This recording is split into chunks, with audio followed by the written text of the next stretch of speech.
In this video, I want to talk about limiting beliefs that are stopping you from reaching the wealth or the finances or the amount of money that you believe you deserve, that amount of money that you want to get to, but it seems like there's some invisible force that keeps preventing you from getting there. So now, by definition, a limiting belief is a mental state or conviction that restricts one's actions, thoughts, or achievements. These beliefs are often subconscious and can prevent individuals from reaching their full potential. To give you an example, the way that you were raised can determine how much money you believe you deserve to earn.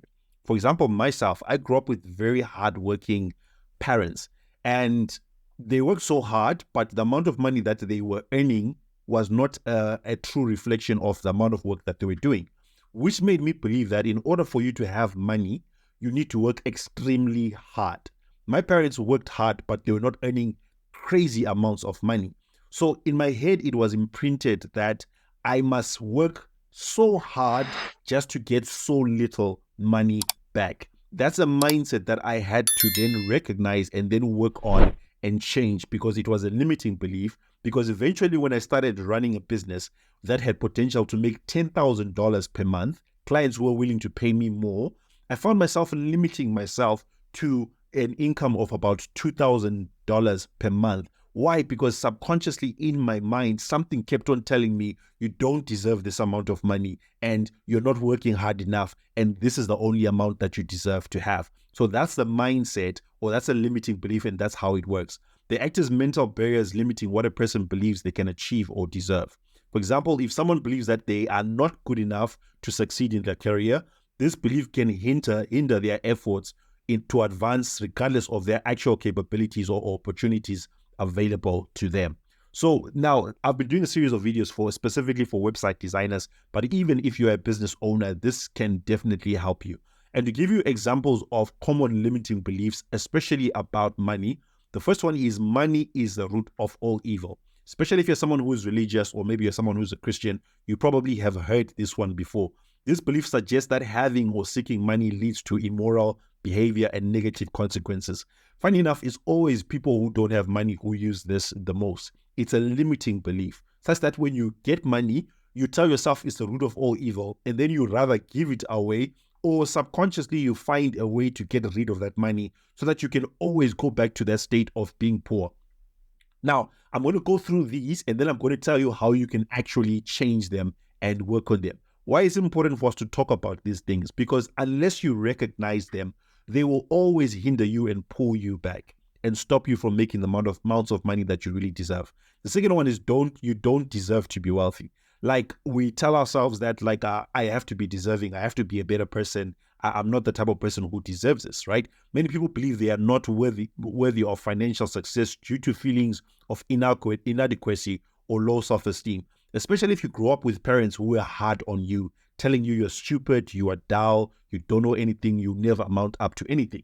Even though you studied and then now you're at a point whereby you deserve to earn a lot of money, because that it was subconsciously imprinted in your mind, you prevent yourself from making more money because that's how you're always thinking.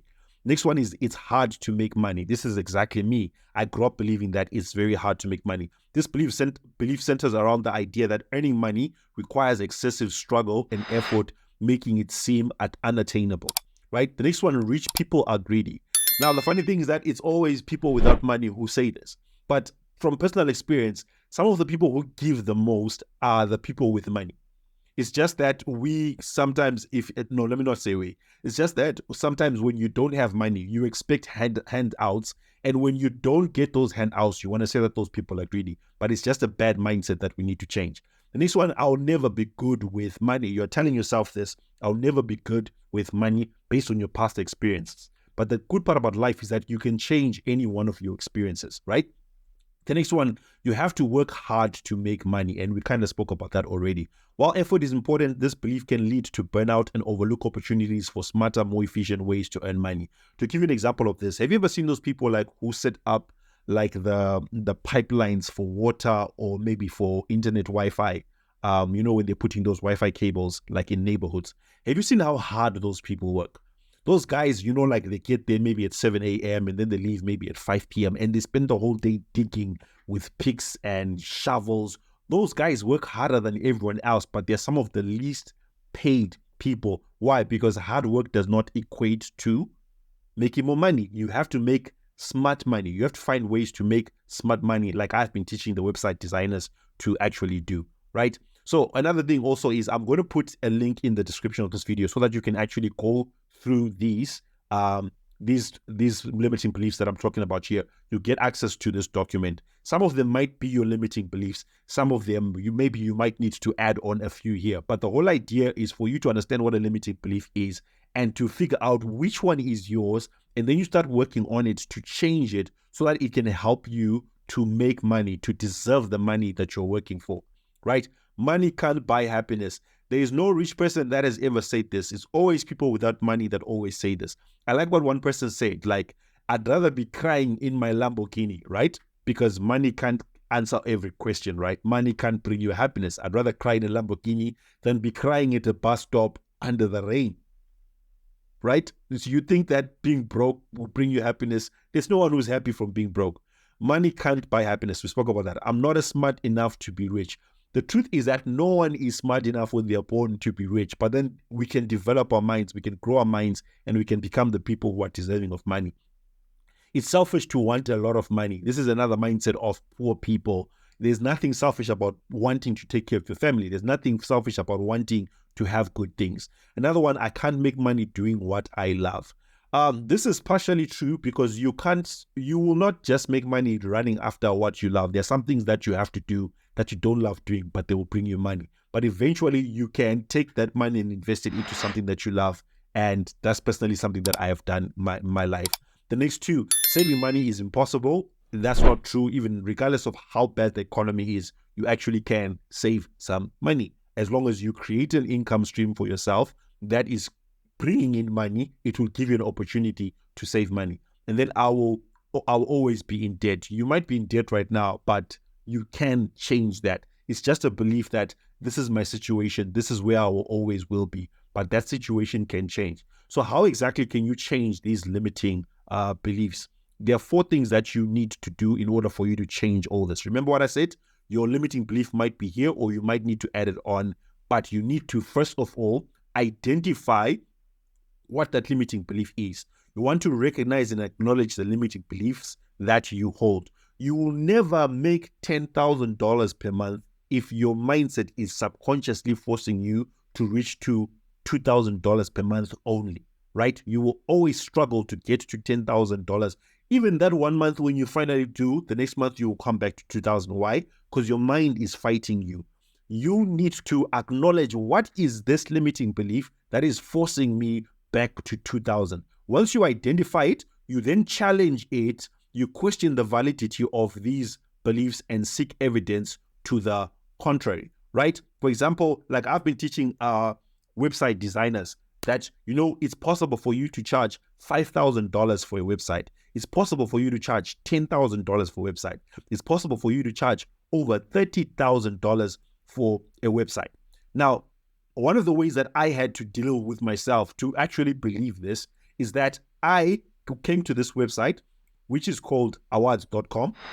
And I've actually spoken about it in another video where you are able to see awards that website designers from around the world are actually getting for their website designs. And on this website, you will see, let me just close this, that the quotes of how much these website designers are actually charging, they start from under $5,000, over $30,000, between $5,000 and $30,000. Now, if I click here under $5,000, this is maybe $100 to $5,000. You find out that there are only 43 at the people at the moment who have submitted their websites on this platform, hoping maybe to win an award for their great website design. But if I change this quote and I put it between 5,000 and 30,000, 540 people are charging between $5,000 and $30,000.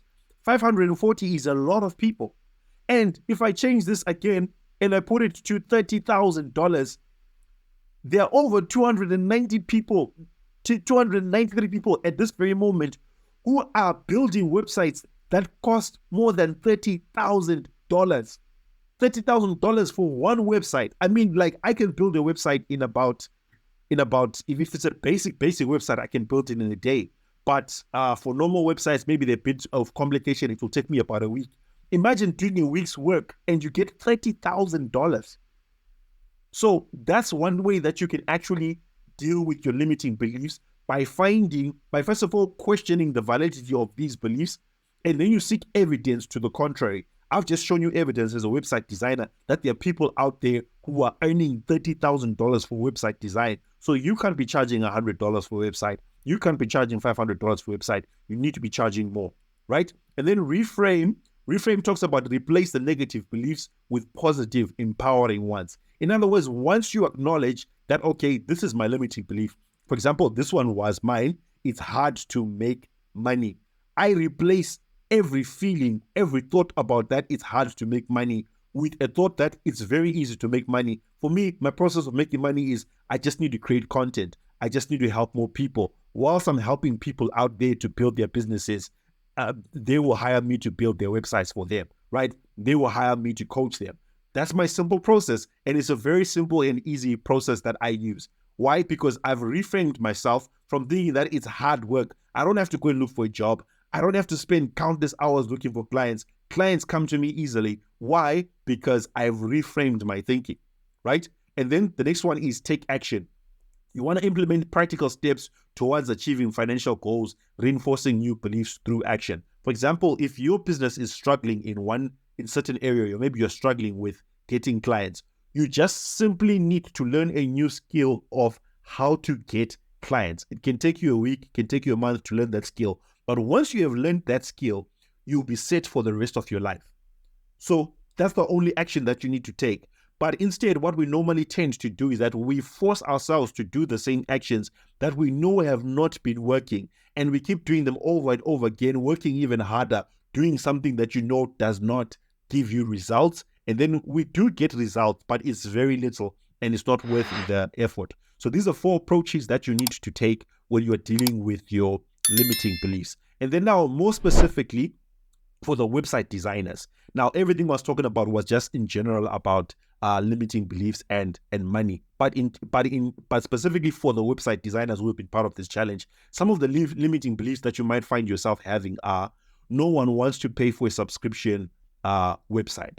What I mean by this is, like, people sign up for Creator HQ. You build websites for people using Creator HQ, and you're thinking, no, this person will now have to pay month to month. No one wants to actually pay for that. Simple. You can change it from charging people month to month to just charging them for the whole year.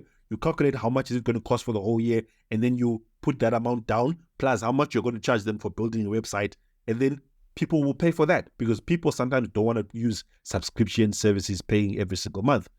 The next one is too expensive, especially for Africans and South Africans. I live in Cape Town, South Africa, right? And when I tell people that I charge minimum of $1,000 for a website, it comes up to about 19,000 or 20,000 rands. And for some people locally, it's expensive. But hey, guess what? There are many people who are here locally in South Africa who are using more expensive website platforms. One of them is called Kajabi, and you pay $125 per month to use it, whereas compared to Creator HQ, it's only $49 per month. So if they are paying $125 and they don't have a problem, who am I to come and say that no, they won't pay $49 because it's expensive? It just simply means that you're talking to the wrong people. You're talking to broke people, hoping that they will understand your business and will want to work with you. You need to change who you are approaching, right?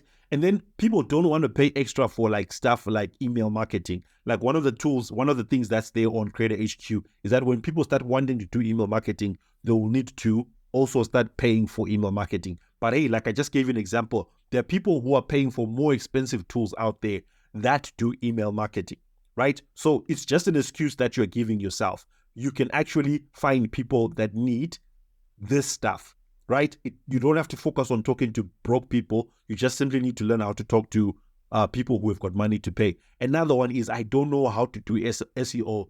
Therefore, I won't be able to get results from my clients. I've heard lots of people saying this as website designers. Firstly, you don't need to offer SEO services as a website designer. You need to understand basic SEO, and then you implement that in the website design. But then you can offer full SEO as an extra service where they pay even more money for that service. And there are 2 ways that you can approach it. You can learn about SEO and then you can offer it as a service. But for me, personally, it's just a waste of time to do that. I'd rather hire someone, bring them into my company, or hire a freelancer. Or the third option is to hire a white label business, meaning that they are the ones who do the work, but they will do it under my brand, right?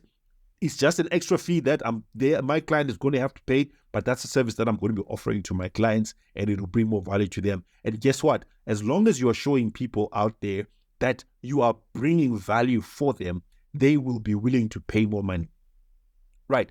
People will say I am too expensive. Like I said already, don't focus on broke people. Focus on people that have got money and they want to grow their businesses. If you approach website design as I'm just designing a website that looks nice, and that's the only feature that is there in that website, it just looks nice. Or the fact that, like, everyone who is in business, they tell you need to have business cards and you need to have a website. If you're just approaching website design like that, then definitely you're going to struggle to get clients who are willing to pay.